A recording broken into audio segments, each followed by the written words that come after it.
My name is Fred Keeley. This is a dangling conversation for over a decade about California government and politics, and we are going to continue that tradition today.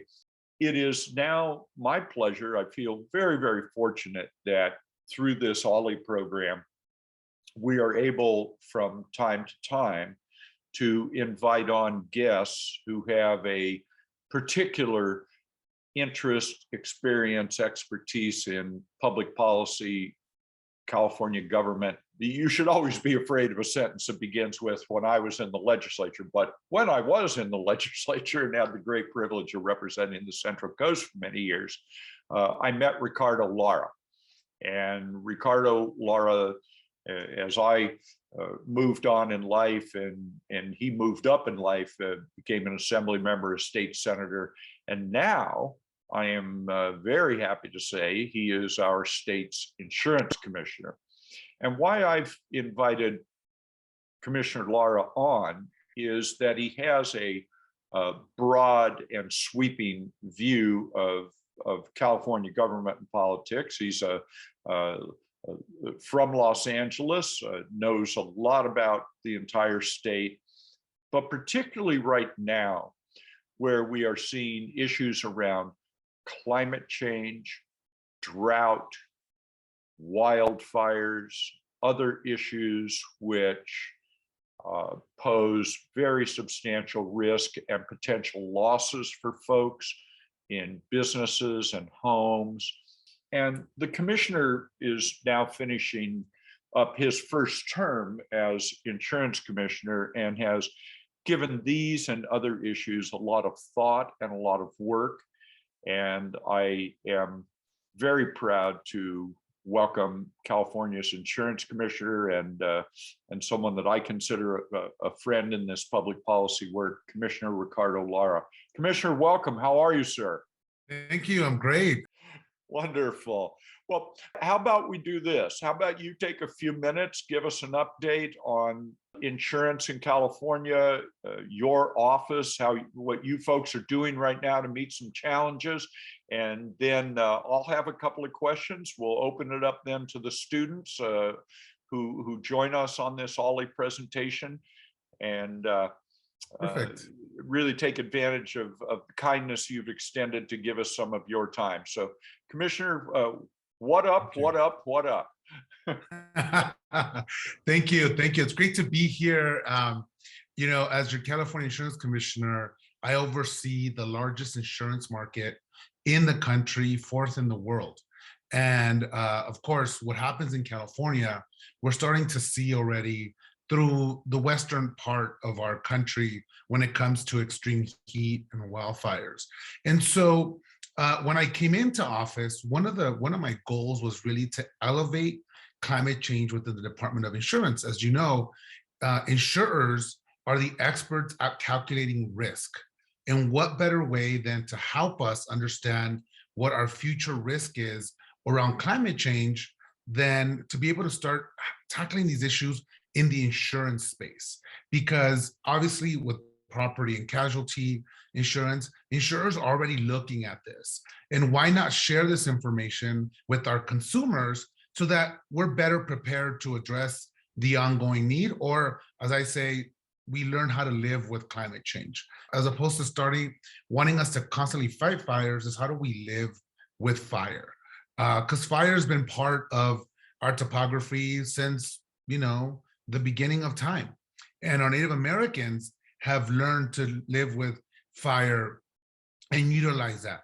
And so what I did is I convened for the first time ever a climate insurance working group made up of international and national environmental leaders, people within the insurance industry, to really look at three major areas that we feel are going to be a constant in our lives, unfortunately, for the foreseeable future, which is wildfires, sea level rise, and extreme heat. These are the things that we're starting to see and figure out. And we know that after every major catastrophe, climate catastrophe, whether it's a fire, a flood, and now we're looking at extreme heat, there's always this, what I call the protection gap, which is those folks that are either underinsured or not insured at all. And who covers those individuals, right? That's going to have to be government. That's going to have to be new insurance tools that if we are able to work on community-wide insurance tools, let's see, albeit a special district, a city council, or county government, to be able to help offset the fact that there's going to be a segment of the population that is not going to be able to rebuild, that will probably not be able to move as quickly or be able to access their benefits because they're underinsured to move on with their lives. And so we started tackling this issue, especially with our reinsurance companies, and looking at what models exist throughout the world. And we know that there's innovation happening in this space like never before. And I wanted to bring some of that innovation into California. I'll give you a brief example of what Kenyan farmers are doing to address drought and insurance, and how insurance plays an important part. So the Kenyan government has entered into a parametric insurance model, which parametric simply means it's something that's tangible, measurable, that triggers the release of funds, and not having to wait for the federal government, in our case would be FEMA, to be able to access funds to be able to address the issue immediately. So they've gotten to the point where they can extract vegetation in certain parts of Kenya and be able to determine by the vegetation the drought that may be coming. And given the percentage of the drought actually happening through the vegetation study, they're able to release money, the reinsurance company, to these Kenyan farmers to say, we have to move your cattle quickly because drought is coming. And so it gives time for the farmers to protect their cattle so they don't lose livestock under the impending drought. And so it's been able really to revolutionize how they care for their cattle, how you move cattle, how you measure the moisture in the vegetation. And so these are exciting kind of things that are happening where insurance is now playing a really important role in climate change. Oregon has a fire fund that they pay, just like, as a state, they pay their premium for an insurance product, a wildfire insurance product, just like you and I pay for our home or for our cars. And when there's a fire, depending on the severity of the fire or how many acres burn, the insurance company releases money to be able to help offset the fire. But in the off time, when there's not a fire, it also behooves the insurance company to start helping on mitigation efforts so they won't have to pay out the claim, right? And so it is now, I think, a fascinating way of looking at how insurance can play a pivotal role in keeping us safe, accessing funds quickly, and helping us address these climatic changes that we're seeing happening. And so, we're starting to figure out how we implement some of that in California, and has been some of the most exciting work that I've been doing as your California Insurance Commissioner. Commissioner, thank you for that. Many of the folks who are on this particular course offering through California State University Monterey Bay's Osher Lifelong Learning Institute program, many of those folks live either on or within a very few minutes of the coast. And you discussed sea level rise, which is, to put it mildly, a major issue in California, where we have 70% of our 40 million people living within a 1.5 hour drive of the coast. The coast is the major international, national, and state tourist attraction. It's all of its economic consequences on the visitor serving industry, as well as all the fisheries and other issues out there. But from an insurance commissioner point of view, what do you see in the sea level rise space of climate change, and what you as the insurance commissioner and the department are able to try to undertake in that regard? Absolutely. Sea level rise, we know is happening, and it's happening not just in California, but it's happening around the world as just temperatures continue to warm. And so for us, as the insurance commissioners, looking at all those properties, all the infrastructure that we have along our coasts, and the fact that it's going to become much more difficult to insure these properties, right? Or to get a competitive rate. And so a couple of things that we're doing is really looking also, for years, we've neglected our natural infrastructure. And what I'm talking about is essentially not waiting until we get to a Katrina or to what happens in the Netherlands, right? Where you have these massive gray infrastructure, which are these like concrete walls that are much more expensive to maintain, and they're just much more unsightly, that we start working on fortifying our natural infrastructure that's essentially already been in place to help us from extreme storms or sea level rise. I'm talking about our coastal marshes, I'm talking about our wetlands that have been there to protect us from an encroaching ocean, but also are also absorb carbon at a greater rate than anything else, right? And so, and we've seen examples of this in after Hurricane Sandy, when sea level was encroaching, they were able, those coastal marshes were able to absorb a huge amount of water, but also protect properties along the coast that was around $26 million, right, in total. And so we're now looking at, and the insurance aspect is, again, how do we start restoring a lot of our coastal wetlands and coastal marshes using insurance models and mechanisms that help us protect not only lives, properties, the insurers, and start fortifying these natural infrastructures that we already have in place. And so there's a couple thoughts around here, is looking at, again, a parametric model where coastal cities, coastal counties, special districts, or even a water district, for example, can enter to start doing the conservation that is needed, because we also know it's costly and we don't want to put another tax or another product for the consumer, but it could be done by existing funds through these special districts to be able to then start doing the work that needs to happen to restore a lot of our natural ecosystems.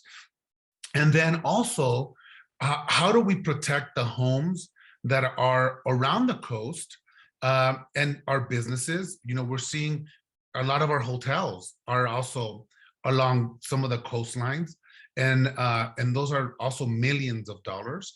And looking at how we start looking at insurance as a way to come up with innovative products to help our communities along the coast, and then also having the frank conversation about how we build, where we build, and where do we draw the line along the coast, knowing that, you know, we could do all this and yet we're still seeing the devastating effects. So one of the things that we're looking at too is around the coral reefs, around the different coastlines that we have, and making sure that those are fortified, because we know that the coral reefs around our coast are the ones that are also stopping this water influx from coming into the coast like we've never seen before. And so again, it's a three kind of prong approach, right? Is how we build, where we build, how do we fortify our natural infrastructures within the ocean, which it's our coral reefs, and then our marshes and wetlands that absorb a lot of that water as well. And then looking at creating these products that are going to help us address the ongoing effects of climate change. Thank you, Commissioner. Especially on the issue around wetlands, I think that that's a very important approach. It seems to me that the data worldwide is that something on the order of 70% of all wetlands have disappeared, and right around the coastal communities in California, I'm sorry, in the United States, it's closer to 90%. And I think you're absolutely right. We know that when Katrina struck New Orleans, there was an awful lot of post-incident analysis of what would have happened had the historic wetlands been there, and rather than they were destroyed with fill and development, that the order of magnitude in terms of the damage would have been a fraction of what it ended up being. And this isn't some idea advanced by the kookiest end of the environmental movement or something. This is NOAA agrees with this, commerce agrees with this. This is not an arguable point, it's a factual point. And the concept of restoring wetlands has so many benefits with regard to the climate change impact issue. Also, as I'm sure you know, sir, from your service in the Senate and so on, that the restoration of wetlands also have a very beneficial effect on cleaning up water that goes from the terrestrial environment, streams, creeks, rivers, overflow, etc., into the ocean. That it has a very beneficial effect of cleaning that water up before it hits our nearshore coastal water. So thank you for the good work in that regard. Let me ask you about a couple other issues. Everything around the environment and climate change, boy, we could spend probably several sessions on this, discussing that in some depth. But there are other lines of insurance that you folks regulate and try to pay attention to in the same way that you were talking about these other issues. And so we are seeing now in California all of this business that I was discussing earlier about housing issues and affordable housing and who's going to do it and how, and whether SB 9 and 10 and the free market approach is going to have some beneficial effect, or a big bond perhaps that's dedicated to this, maybe another way to do it. Is insurance implicated as a cost factor with regard to affordable housing? Absolutely. It has to be part of that, especially in an era where we continue, especially at the citywide level, continue to incentivize building out and building sprawl. Yeah, and the conversation I've been having with my team is, at what point are homes no longer insurable, since or businesses not insurable, right? Because we keep encroaching on the environment. We're now not investing in the urban core, and we also have to change what, and this is, I think, the hardest part, is we have to change our mentality of what a home is for us. And I think it's going to take us a couple generations, right? In some countries, a home is a condo. In some countries, a home is an apartment. We tend to think that a home in the United States is, suburban sprawl, a yard, a garage, and that's been detrimental to the environment, in my opinion, in terms in some communities, in some areas. I mean, look at Santa Cruz. Where are you going to expand, right? And so let's start talking about investing in the urban core, because affordable housing, it is a misnomer if we're going to build housing in a part of the state that's either going to flood or burn and potentially kill you. That's not affordable, because you're not going to be able to find insurance. Now, there's mitigation that we're doing. There's incentives that can exist in communities that can offset some of that risk. But I think we have to have that honest conversation. And that conversation starts, in my opinion, with our local government folks and some leadership there that are, also under the pressure from creating affordable housing and really reimagining what housing is as we move forward, right? And I think those are things that are important. They're not going to be easy answers, but we have to have that honest discussion that in some communities, building out is not a possibility, and that homes in certain areas that continue to encroach on the environment are not going to be insurable. So insurance has to be part of that discussion, because you could build a home if you're not going to find insurance for it, or if the insurance is going to, switch your debt ratio where you're paying more for your premium than for your mortgage, then it makes no sense. Let me ask you this. I think it's a tough issue to wade into, but let's go for it. In the last couple of years in the legislature with regard to housing, there has been what some people would call an assault on single-family residential property.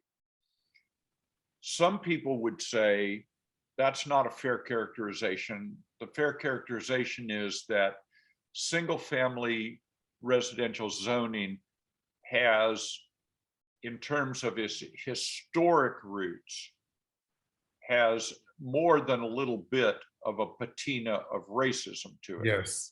Back in the day, for example, when my parents bought a new home for $19,000 in San Jose in 1961, they were just happier than heck, because they were able, my grandparents didn't own their home. Nobody owned their home, right? My dad served some World War II, gets out, GI Bill, works like crazy, puts things together, buys a single family home. It's the home I grew up in, a suburban home, the one you characterize. Front yard, backyard, modest sized house in a neighborhood that was very much like that.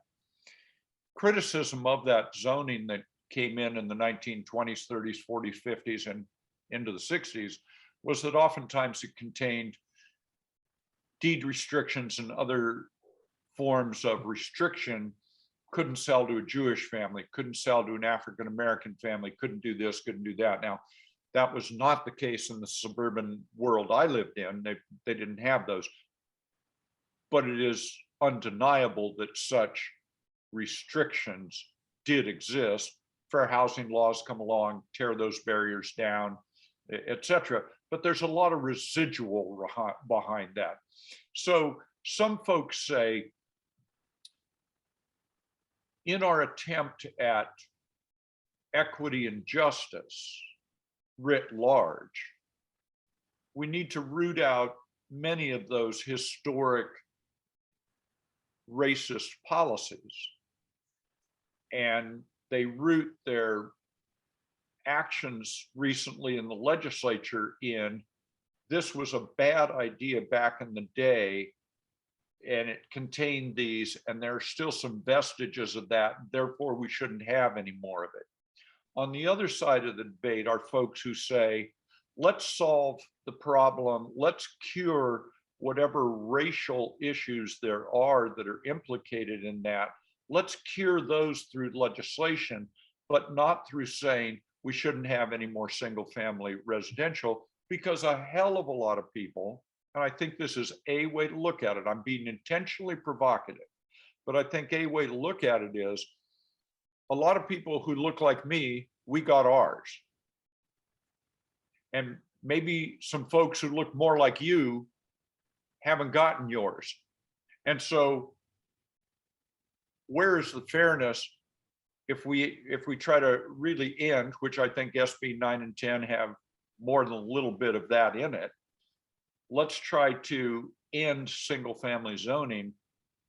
My guess is there's an awful lot of folks in the Latinx community, African-American community, and others who have previously been disadvantaged by that, who say, no, wait a minute, that is exactly what I want.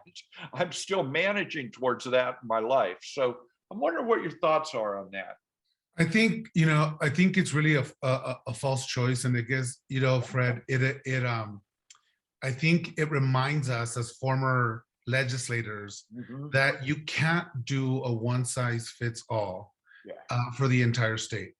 And I think just as you have, people who prefer to live in really urban areas that are, and other people who don't, I think people will make that decision throughout the course of their lives.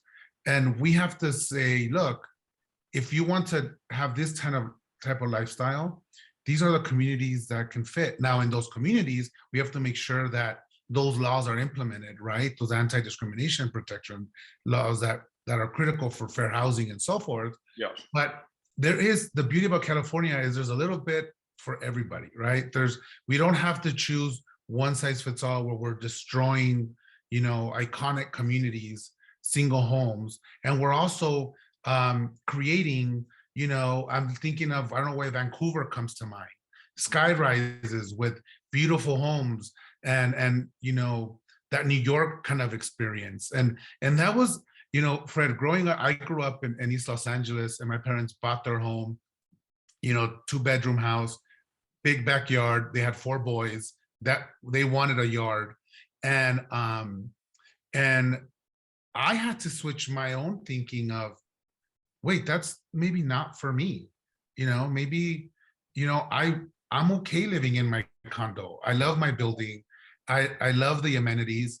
And so I even had a code switch myself that, oh, I am successful. I own a condo. I may not have a home, but that doesn't mean, and so it's, I think, very cultural too for us, like that Americana, like you're only successful if you have a home with the yard, the white picket fence. And this is why I'm saying we have to, what a home is for me could be very different to what a home is for you. And that's completely okay. And I don't think we should destroy communities, quote unquote. And it's difficult to legislate in this space because a one size fits all in this particular issue is not going to work. Because I love visiting these communities that have these beautiful homes and thoroughfares and so forth. So I think we need to step back and figure out, and the insurance part is critical, as you were saying, because no matter how much we want to build in or build out to create housing, if you can't find the insurance for it, or if the insurance is too expensive, people are not going to move there, no matter what.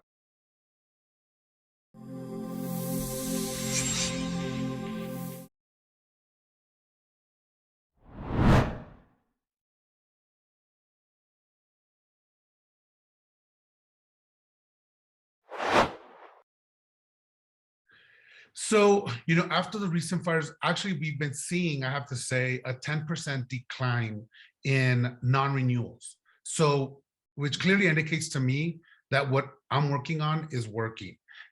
So one thing we have to do, and I visited over 39 counties before COVID that have been really impacted by wildfires. Couple things we need that I kept hearing from consumers. We need full transparency on how these fire risk scores happen. We need to understand, we need help in getting and doing the mitigation that is critical to keep our home safe. And 2, we have to move beyond a parcel by parcel level, right? And so what that means is, how do we start working on bringing down the risk for the entire community, not just parcel by parcel? One neighbor could invest thousands of dollars creating the defensible space, changing the roof, putting the shutters that are appropriate, because we know that fire, it's the embers that cause the fires that are floating in the air, not necessarily the ground fire. And so one neighbor does everything, the other neighbor has done absolutely nothing, and then their house still burns down, right? And so we started now moving towards creating community-wide mitigation standards. And we've taken the last 2 years, we're about to finish those. And actually, we're going to announce those on Monday at a press conference with Cal OES, Phil Ghilarducci. For the first time, I just brought everybody together using my good old, legislative staffer mentality and said, let me just bring everybody together. Let's all agree on community-wide mitigation standards with the flexibility to allow certain communities to look at their own topography, weather patterns, everything, but at least, and bring the insurance companies in and say, what does a community need to have? Ingress, egress, how many, water pumps, how many fire stations? so that we're bringing the risk down for everybody and we keep insurers writing in the communities. So that is going to get done Monday, finally. The second thing is communication by the insurance companies to consumers. Right now, there's no transparency when it comes to what your fire risk is, what your fire risk score is. Is there an ability to mitigate against that risk? Or is there an ability for you to appeal that score and say, nobody's come to my house, they don't know what I've done, and why am I getting the score that now is kicking me off your insurance? So we're submitting regulations that are going to give you just that, full transparency, so that local governments can see what algorithms are being used to determine what these scores are. Because currently, not even the Department of Insurance gets that information. They hide behind saying it's proprietary information. You know that one, Fred, all the time. Business always tends to do that. But we're like, no, we need to give people the tools and the information so that they could empower themselves to do the right thing. And then the last thing is, how do I help consumers that cannot afford these changes? Even anybody, right? This is costly. So we're going to mandate that consumers get discounts for the mitigation that they've done or doing on their property.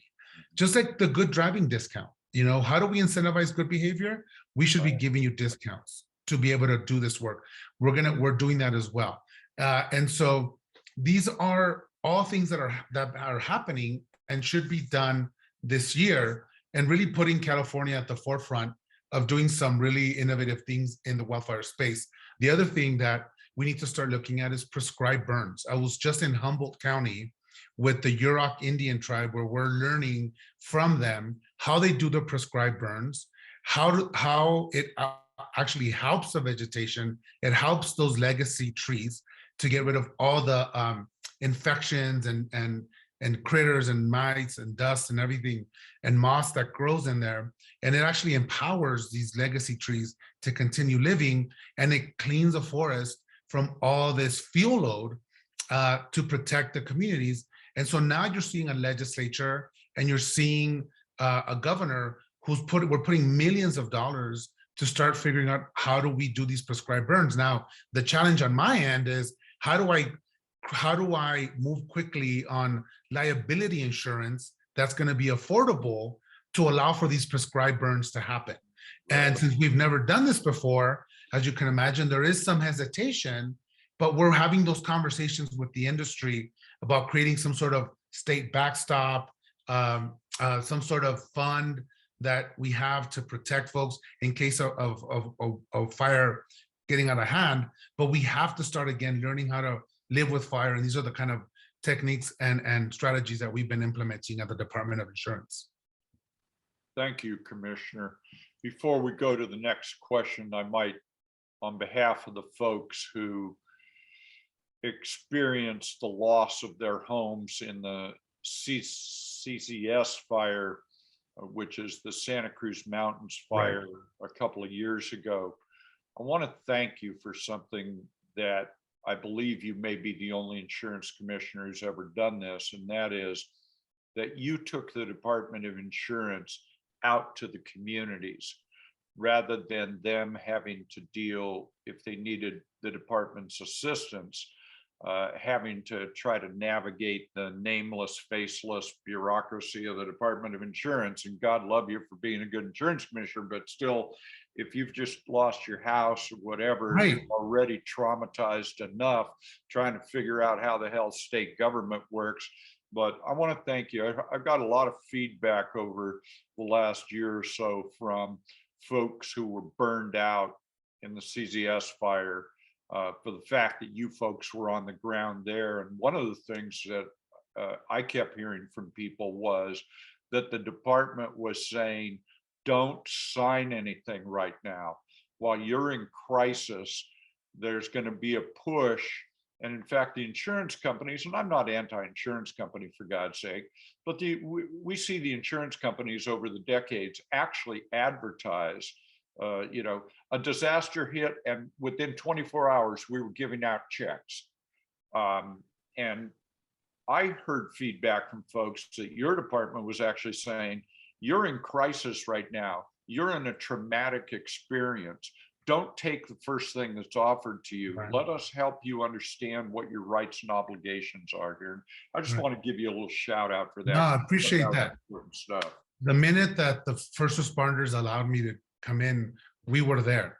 And the reason we ask people not to sign anything in crisis is because the insurance company is telling you, yes, within 24 hours, we're cutting checks, but they're cutting 60%, 70% of what you're actually owed when you're owed 100%. And so, and in some cases, that's something that is okay for your family, but for the majority of folks, then later when, you had some time to calm down, the first thing is to find you shelter, and we're able to change the law to give you displacement money quickly to find a place to live, so that then you and your family can start making those decisions. And then you have out-of-state adjusters that were coming in that didn't know what our consumer protection laws were. So one of the things is I told my staff, we're not going to wait for people to call 1-800 number. No offense to 1-800 numbers, right, but we need to be out there having these one-on-one conversations. And at certain times, we were having 500, 600 people per town hall, something that we have never done before. So I'm very proud of my team for going along with me. Again, Fred, as a former district staffer, we put these town halls together all the time. Right. So putting some of that little legislative experience into the executive has gone a long way in this space.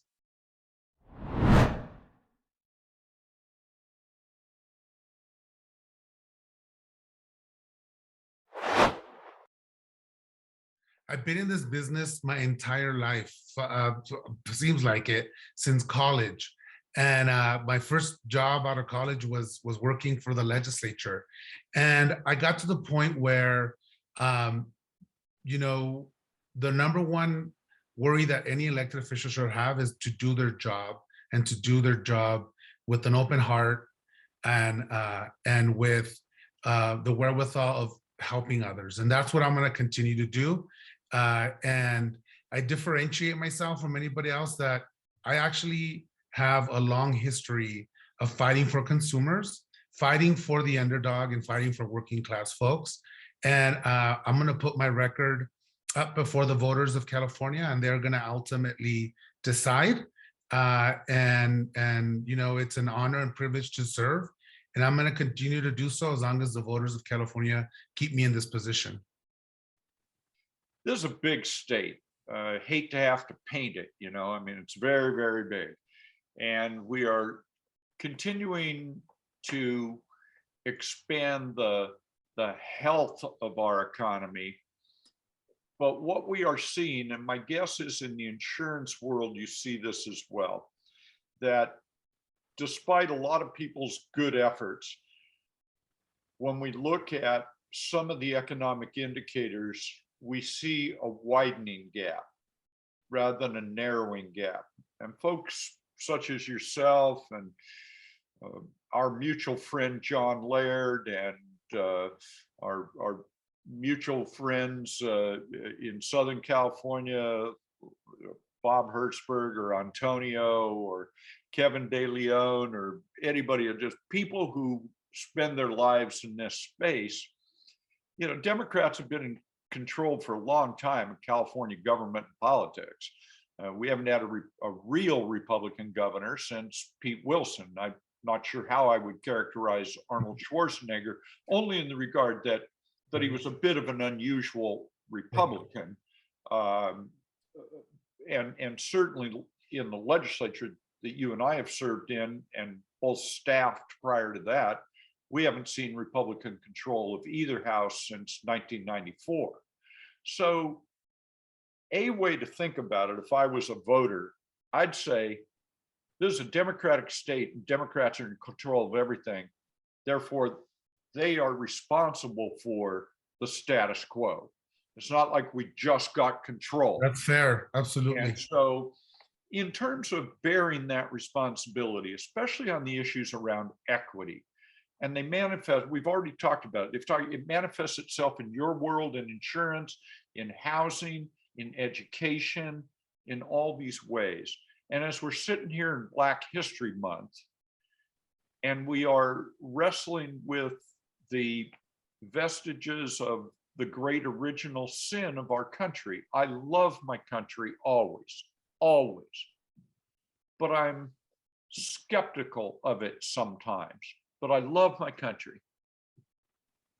How is it that in California, that as far as we can see into the future, Democrats are going to be in charge? And so that carries with it enormous responsibilities and obligations. And for me, and I think for you, because I know you pretty well, that a core value for us is fairness, equity, whether it's on sexual orientation, it's on race, it's race and class, whatever it is. What are the things we can do, in your opinion, to bear our responsibility as governing Democrats to make this a more fair and equitable state? Well, a couple thoughts on that, Fred. I think we throw that word equity around loosely, and really, Right. I don't think we understand what that means. What could be equal for you could be completely equal for somebody else. I think we need to really think about fairness. And then, yes, we've made some tremendous strides in California, but we're seeing that economic divide. And I want to say economic because I think as Democrats, we haven't really focused on the economic empowerment of working class folks and people of color. I think we talk about financial literacy, but we don't talk about how do we empower and help folks understand how you build wealth in this country, and be okay with talking about building wealth. And what does that mean? One of the instances I talk about in insurance is life insurance policies, for example. Why is it important for people to buy life insurance? Because in one generation, with that, policy, you can buy a home. The next generation, you can invest in your business. You can, get yourself out of poverty, right? And so nobody talks about how we break down those barriers to access to wealth. And let's be real, Fred, even in the Democratic Party, the main decision makers are still very wealthy, white, elite folks in LA and in San Francisco. Yep. Right. And so even for somebody that, me as a constitutional officer, it's still, you don't have those relationships, right? And then I think the other thing too, as Democrats, is something that I did when I first became insurance commissioner, as I said, is let's go talk to people. Let's figure out, we get too insular, Fred, we get too insular to being in the Capitol, and we get caught up in our own world of what's important, what's not, and who's pushing this or that we lose total perspective of what people need and people want. And I think we've rested a lot on our laurels that we have an electorate that has been very generous to our party and given us the opportunity to really be innovative, but we really haven't. I think, again, reinvesting in education, as Governor Newsom, is critical. Childcare, all those things that people had before to be able to help themselves, we're bringing back. And I think that's going to pay back in dividends. But I think one thing that we still fail is to have a conversation about how do people build actual wealth, and what that means to you. And so I think, those are important things that we need to consider. We can't rest on our laurels. We need to have those conversations, especially now when so many people feel that nobody represents them, right? And so we need to do some old school precinct style politics again and have conversations with people.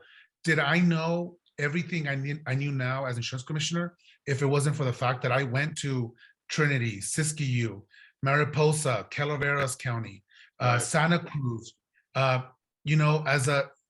As elected official, I don't claim, and I'm not going to be put in a box to be able to say I know everything, but what I do know is the process and the system, and I know how to get things done. But I'm going to get my get those ideas from consumers, and that's what I do.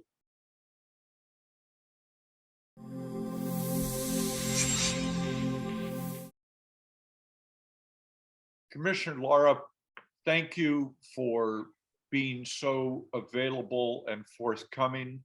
I always enjoy our time together and wish you the very best. Thank you for being our insurance commissioner and approaching this from a very human needs point of view. And I appreciate your good work. We thank you for sharing your Thank you, time Ron. with us here at the Osher Lifelong Learning Institute at California State University, Monterey Bay. Commissioner Lara, thank you, my friend. Thank you. Thank you. See you soon.